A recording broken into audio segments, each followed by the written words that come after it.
የኔ አበባ ወይ እንዳሰብ ለምን እኛም ውጭ አንበላ? እንደውም በዛውም ቆንጆ ጊዜ እናሳልፋለን። ደስ ይለኛል ውዴ። በቃ ነይ እንሂድ ፍቅሬ።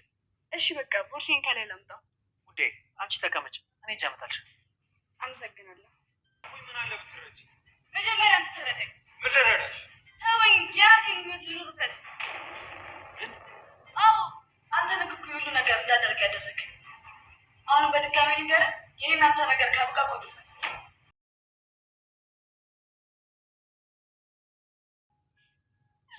አባቴ ልሂድ ደግሞ የትም መሄጃ የለኝም።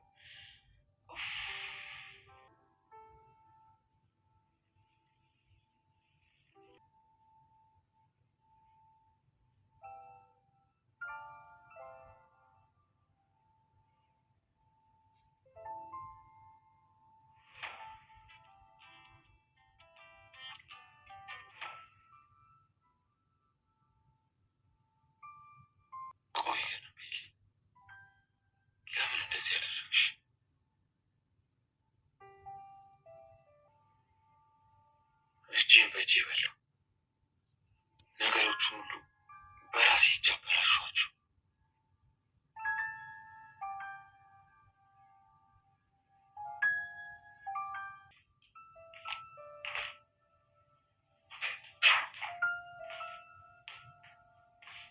አምነን። አቤት ማርያም። ምን ነው የተጨነቅ ትመስላለህ? ያው ስለ ድርጅቱ አንዳንድ ነገር እያየው ነበር። እንዲህ ብቻህን ተጨንቀህ ማየት አልፈልግም። ማርያ ልጄን እንድታገባ ትፈልጋለሁ። ምን? ቋጫ የሌለው ችግሮችን እያስተናገደ የሚገኘው አምነን ዛሬ በጣም ከባድ ነገሮችን እያስተናገደ ይገኛል። በድጋሚ አሁን የቤለን መሄድ ብቻ ሳይሆን እንዲሁም ደግሞ የማርያ መምጣት በህይወቱ ላይና አቶ ካርታን ካሉበት ቦታ ድረስ መጠው አዲስ ነገር ነግረውታል። ይሄ ንግግር እጅግ በጣም አስደንግጦታል። ምክንያቱም ደግሞ እስከ ዛሬ ሰምቷቸው ከማያውቃቸው እንዲሁም ደግሞ እንዲህ አይነት በዚህ ቅስበት እደነግጣለሁ ብሎ ያላሰበውን ነገር አምነን ሰማ። አቶ ካርታን የመጡት ልጃቸው ቤለንን እንዲያገባት፣ እንግዲያው እንደዚህ ከሆነ እሷን ታገባታለህ በማለት የእሱን ትብብር ሚሹ ከፈለጉ ምንም ነገር ሊያደርግላቸው ፈቃደኛ እንደሆነ አምነን ሲነግራቸው በደስታ ተቀብለውታል። ግን ደግሞ ይህ ሁሉ ነገር ትተህ ልጄን ማርያን ታገባልኛለህ በማለት የመጨረሻ የሆነውን የኑዛዜ መሰለ ቃላቸውን አስቀምጠውለታል። እኔም ሰውነት እየደከመ ነው፣ በበሽታም እየተሰቃየው ነው። ስለዚህ አሁን ላይ ያለው ነገር ልጄ ማርያን ጠብቀህ በደንብ ተንከባክበህ ሚስት አድርገህ ያዝልኝ እያሉት ነበር። አምነን በጣም በድንጋጤ ውስጥ ሆኖ የሚናገረውን አጥቶ ምን ሲል ነበረ? አምነን ምን ይሆን መልሱ? እናንተ በኮሜንት ላይ ያሳውቁኝ። ምክንያቱም ደግሞ አምነን አንድና አንድ ሌላ ማንንም አያፈቅርም። ዝም ብሎ ሚስት ሊያደርጋት ይችላል። ግን ደግሞ ቤለን ከውስጡ መቼም ቢሆን የምትወጣለት ስላልሆነች ስለዚህ አምነን ማንን ያገባል ብላችሁ ትላላችሁ? የእናንተን ኮሜንት እጠብቃለሁ። ማርያና ቤለን አሁንም ፉክክራቸውን እንደቀጠሉ ናቸው። ማርያ በጥርጣሬዋ ውስጥ ላይ ቤለንን እንደሚያፈቅራት አምነን ትልቅ ቦታ ሰጣ ጥያቄ አቅርባለት ነበረ። ቤለንና በአንተ መካከል ምንድን ነው ያለውን ግንኙነት ስትለው ነበረ። አይ ወንድሜን ቸኩላ የፍቅር ጥያቄውን በመቀበሏ ነው እንጂ እኔ ምንም አይነት ከሷ ጋራ ምንም አይነት ግንኙነት የለኝም በማለት የችኮላዋን ነገር አንስቶ በዛን ትንሽ ቅሬታ እንደተሰማው አይነት ንግግር እንግዲህ ሲነግራት ነበረ። ማርያም ይህን ተከትሎ የኔ ውድ አትጨናነቅ፣ በቃ ሁሉንም ነገር እየተጋገዝን እንሰራለን በማለት ስራው እንዳጨናነቀውና እንዲሁም ደግሞ ብዙ ነገሮች እንደተበላሹበት ለማስመሰል ሲሞክር ነበር። አምነን እንግዲህ ከስራው ባሻገር ሌላ የቤት ስራ የሆነበት የቤለንና የእሱ መለያየት ነው። ቤለን እንግዲህ እንደ ቀልድ ከቤቱ ወይም ደግሞ ከእቅፉ ከወጣች ሰንበትበት ብላለች። ቤለን መልካሙንና ጥሩን ጊዜ አብረው ሲያሳልፉ የቆዩት አምነንና ቤለን በድብቅ ቢሆን ብዙ ነገሮችን አሳልፈዋል። ግን ዛሬ ላይ ከእጁ ያፈተለከችው ከእጁ የወጣችዋ እጅን በእጄ በላሁ እያለ አምነን እንግዲህ የቀድሞ ትዝታዎቹን እያብሰለሰለ ነበር የዋለው። ስራውን እየሰራ እንዲሁም ደግሞ ኮምፒውተሩን እየነካካ ወረቀቶችን እያገላበጠ የሚመለከተው የነበረ ቀስ እያለ የቤለንና የእሱን የትናንትና ትውስታቸውን እየተመላለሰ ወደኋላ ሲመለከት ነበር።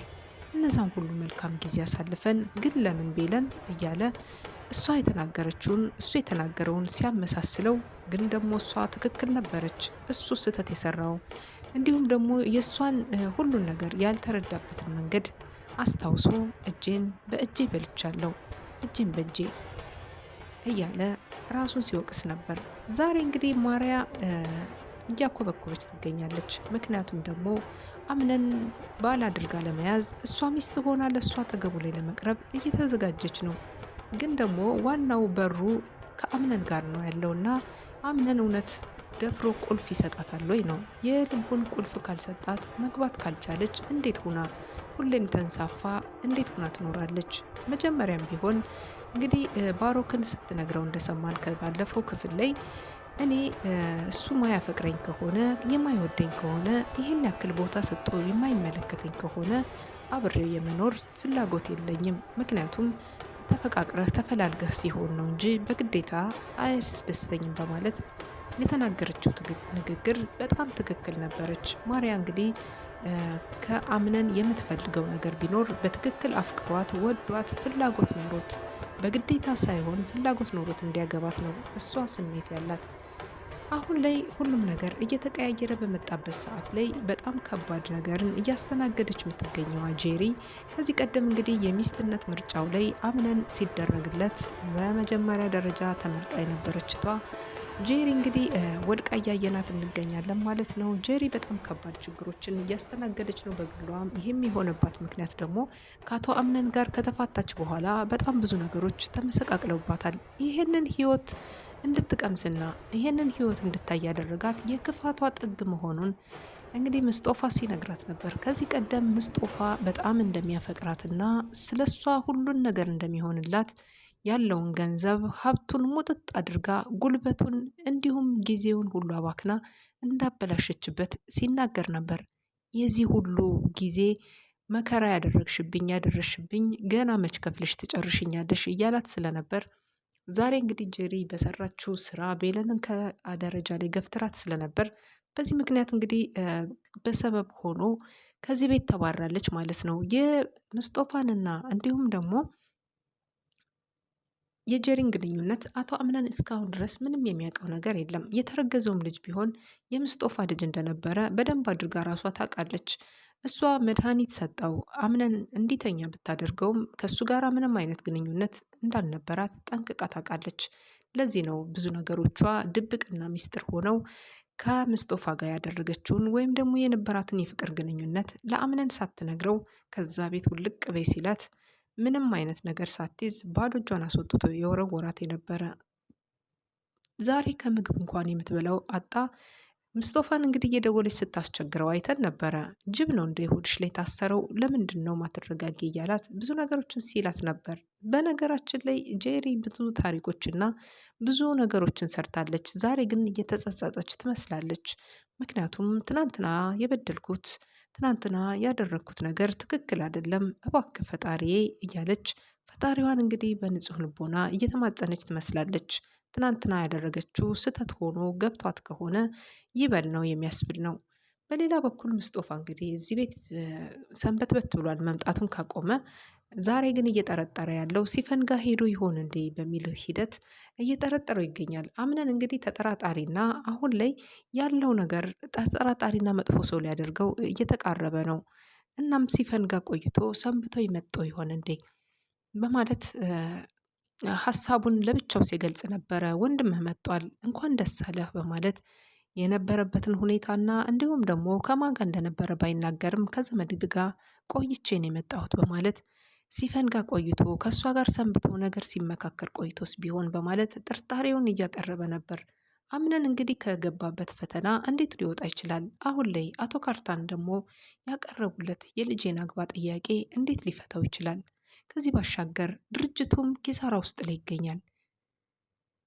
ይሄ ኪሳራስ እንዴት አድርጎ ሊያልፈው ይችላል? አምነን እንግዲህ ውዝንቅጥ የገባበት ብዙ ነገሮች የተበላሹበት ነገሮቹ ሁሉ ተከፋፍለውበታል። ቤለንን አጧል፣ ፍቅሩን አጧል፣ የነገውን ተስፋ ብዙ ነገርን አጧል። እናቱን በሞት አጧል። ወንድሙ ቢመጣም ወንድሙም ለግል ጥቅሙ ብቻ ነው የሚፈልገው። የገባበትን ህይወት እንዴት አድርጎ ሊወጣ ይችላል? በእንዴትስ ሁኔታ እንዴትስ አድርጎ ይሄንን መከራና ችግር ከማን ጋር ሆኖ ሊያልፍ ይችላል? ቤለን እና እሱም መበሻሸቃቸውን እንደቀጠሉ ናቸው። ቤለን እንግዲህ ከአቶ አምነን ከወጣች በኋላ ብዙ ነገሮችን እያስተዋልንባት እንገኛለን። ባለባበስ፣ ባነጋገር እንዲሁም ደግሞ በተለያዩ ነገሮችን እያደረገች የምትገኘው አቤለን ከአምነን ጋራ ፉክክር እንደያዘች እና አሁን ላይ ያለውን የአምነን ወንድም እንግዲህ እንደ ፍቅረኛነት አድርጋ ብትጠቀምም ማሬ ዛሬ በጣም ናፈቅሽኝ፣ ካንቺ ተለይቼ ማደር አልቻልኩም ሲላትም በፍጹም ይሄን ነገር እንዳታስበው አሁን ላይ ዝግጁ አይደለሁም በማለት እንግዲህ ስታስጠነቅቀውም ሰምተን ነበረ። ይሄ ማለት ደግሞ እንግዲህ ቀጣዩን እንዴት እየሆነ ሊሄድ እንደሚችል ቀላል ነው ማለት ነው። አምነን እና እሷም እየተበሻሸቁ ዛሬም ነገንም ይቀጥላሉ ማለት ነው። እኛም እንመለከታቸዋለን። ሰናይ ቆይታ ብያለሁ። ቀጣይ ክፍሉን ደግሞ እንደሚቀጥለው አድርጌ ያቀርብላችኋለሁ። ባላችሁበት ሰላማችሁ ይብዛልኝ።